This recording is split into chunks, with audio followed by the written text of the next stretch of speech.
Kami mau nanya, bagaimana menurut saudara cara menyampaikan pendapat atau kebebasan berekspresi secara baik di muka umum? Saudara nggak tahu caranya, sehingga mesti tanya ke saya. Coba, Saudara kan pertanyaan? ya dijawab aja. Kan saudara kan ahli katanya. Ibu,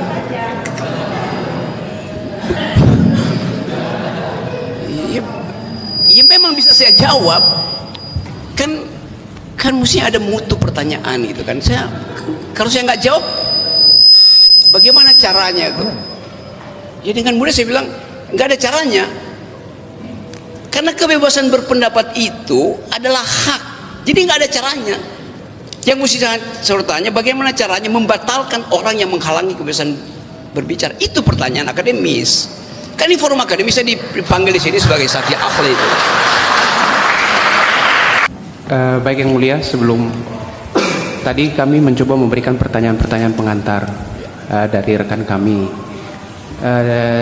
Dari pertanyaan-pertanyaan yang kami anggap itu bersifat netral dan umum, ahli menjelaskan tidak bisa melepaskan sisi subjektivitas dari yang bersangkutan.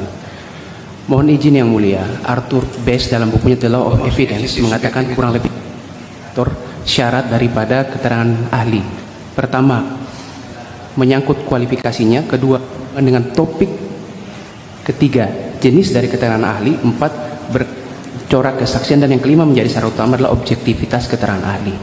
Apa yang dari tadi saudara Rocky jelaskan, dengan tanpa mengurangi rasa kami tetap melihat sisi subjektivitas daripada adanya konflik kepentingan yang bersangkutan.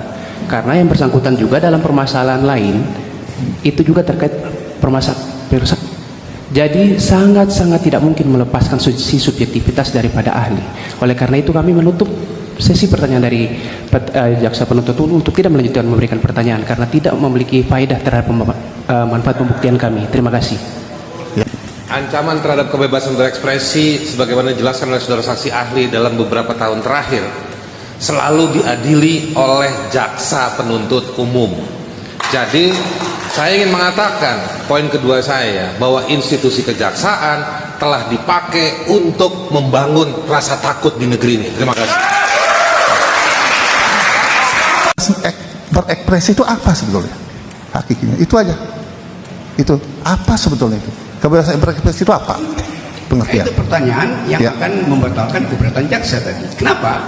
Karena kebebasan berekspresi itu subjektivisme seseorang itu. Jadi memang you nggak bisa bedain subjektivitas atau subjektivisme itu. Yang mana yang Anda maksud tadi itu? Kan ekspresi saya adalah hasil subjektivisme saya sebagai subjek yang otonom itu. Enggak, pengertian kebebasan berekspresi itu menurut saudara apa? Itu yang saya mau terangkan tadi. Setiap kali saya ucapkan ekspresi saya, di dalam kepala saya didrive oleh kemanusiaan yang adil dan beradab.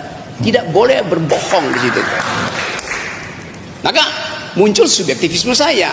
Ada orang yang tahu dengan cara yang sama untuk mengucapkan keadilan, tapi subjektivisme dia dikendalikan oleh subjektivisme partainya, dikendalikan oleh subjektivisme jaksa agung, macam-macam itu. Jadi justru di dalam upaya ekspresi itu subjektivisme itu dinilai secara netral. Tetapi kata netral pun tidak cukup di situ. Tadi saudara tersangka itu menanyakan soal kata itu. Saya kasih contoh begini. Ini ada urusan politik panjang lebar. Setiap kali orang minta saya untuk netral gitu. Pak Rocky netral dong, jangan subjektivitas itu. Oke, saya bilang saya akan netral. Nah begitu dong Pak Rocky. Ya baik. Begitu saya bilang saya netral, saya justru diperintah oleh dia untuk netral. Kan konyolnya di situ kan. Netral itu adalah kebebasan subjektivisme, bukan subjektivitas. Itu namanya ekspresi yang jujur itu Pak Hakim. Ya. Nah,